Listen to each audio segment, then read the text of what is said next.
How to set PIN for Sun Bucks card. Follow the instructions.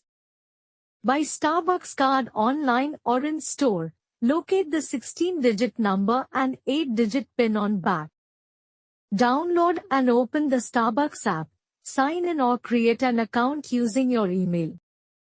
Tap Cards or Payment Methods in app menu. Select Add Gift Card option to continue.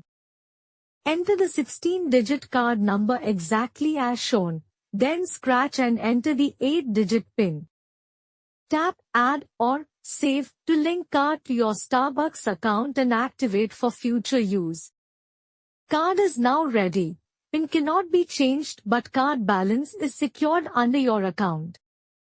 If PIN is unreadable or card is damaged, contact Starbucks customer support for help. For extra safety, register card online to protect balance if lost, stolen, or damaged. Thank you for watching.